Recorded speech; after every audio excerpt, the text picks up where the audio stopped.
Art lovers around the world, especially Christian art lovers, were saddened a few years ago when they heard that Harry Anderson had passed to his rest.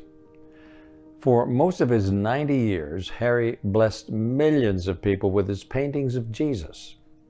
Jeannie and I visited him in his art studio once. Maybe you've seen that classic portrait entitled, "What Happened to Your Hand?" And in it, a small girl examines the scars in the hands of Jesus. Many people considered him one of the foremost illustrators of Christian subjects. His paintings hang in churches and cathedrals of many denominations and have appeared in countless books. They're in the Mormon Tabernacle in Salt Lake City.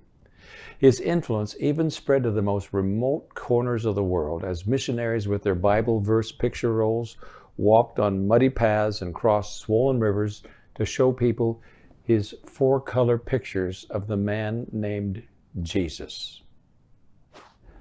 "This is one way I feel I can witness," Anderson once said about his artistic talents. "I have no talent for writing, nor do I have a talent for speaking, but I feel I paint well enough by now to express my feelings graphically. I sincerely hope that someone, if it be only one, will be drawn close to the Master as a result of my work."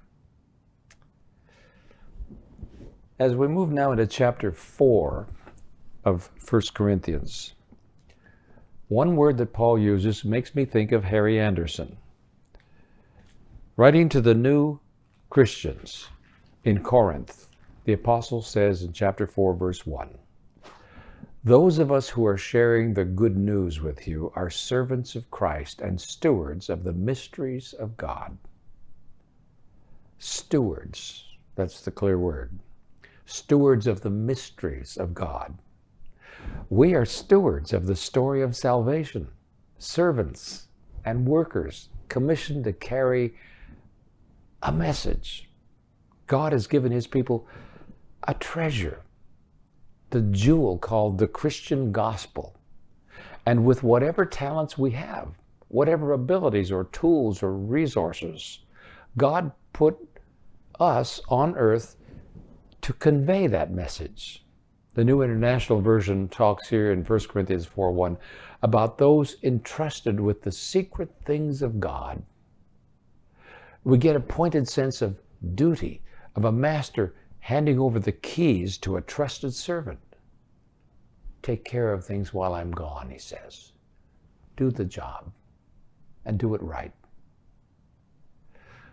We often find little nuggets of extra wisdom lurking in the original Greek vocabulary, and the word here for steward is fascinating.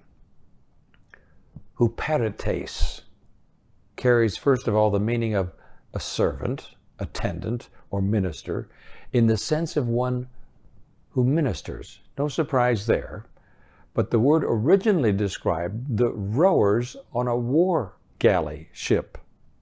While the soldiers and generals and people with gold braid on their uniforms were up on deck, the rowers down below kept the boat heading towards its military target.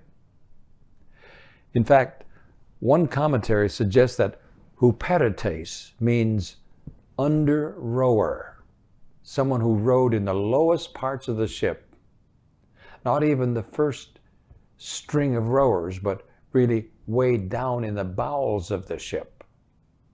Now, this tends to run counter to our earlier feeling that to be a steward is an important thing. Now we're really feeling kind of sweaty and ignored, maybe, like Charleston Heston in that great Christian adventure, Ben-Hur. Remember, where he was number 41 on a Roman ship? But in God's kingdom, God has the under-rowers, that's you and me, with the job of keeping God's ship going here in this world. It's an important task, a vital mission. Well, later on in history, that same Greek word for steward came to mean someone in the military as a kind of aide or orderly, serving a high commander. Maybe you recall that courtroom scene in John 18:36 in which Jesus says to Pilate, "My kingdom is not of this world. If it were, My servants would fight to prevent my arrest by the Jews. Peter had his sword ready and was willing, at least he said he was, to take his attack orders from Jesus. One commentator observes that those who are entrusted with the work of the gospel ministry are, in a special sense, the attendants of the great heavenly Commander-in-Chief, Jesus Christ. They are the official human representatives of Christ, the royal officers of his spiritual kingdom. Maybe you get a Matthew 14 picture of the 12 disciples of Jesus taking those bits of bread and fish from him and passing them out to the 5,000 listening, hungry men and women and their families. The bread, the nourishment, came from the hands of Jesus, of course, but then his 12 under-rowers, his stewards, did the distributing. They took directions from their master and were glad to do so. Each felt honored to serve, to do the lowly task, if it was something their Lord requested. In a way, 1 Corinthians 4 parallels this metaphor of passing out the blessings. Some 2,000 years later, you and I are still stewards of God's mysteries, the secret things of our Savior. While we may not fully understand all of them, none of us do, in fact, whatever little glimpse have been given to each of us, whatever ray of light, whatever small bit of bread and fish the Lord has put into our hands, he expects us to then look around at the crowd and begin passing out those divine chunks of truth, because we are all stewards.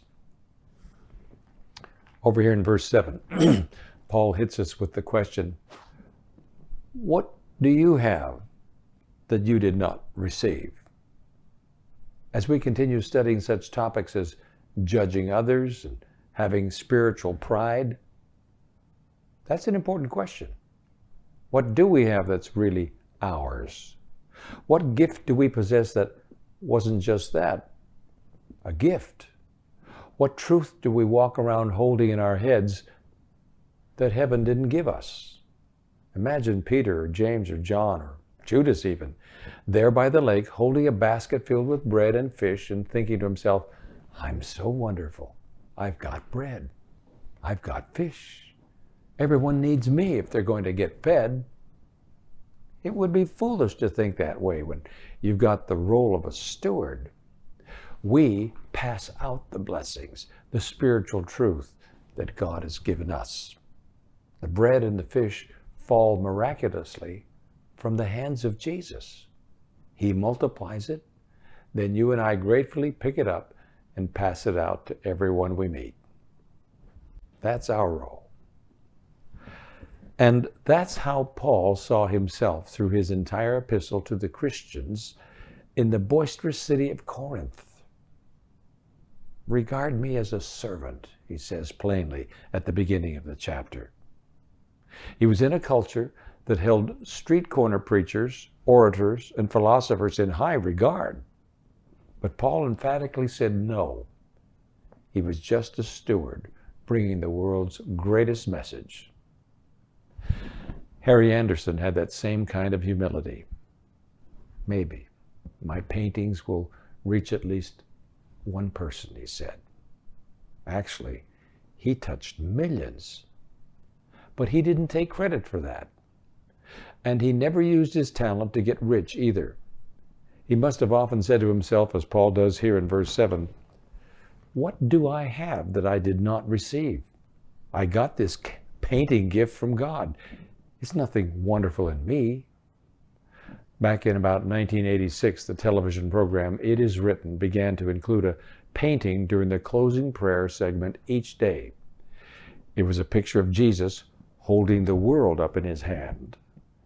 Anyone who looked closely, even without spotting the signature in the corner, could tell that it was a Harry Anderson masterpiece.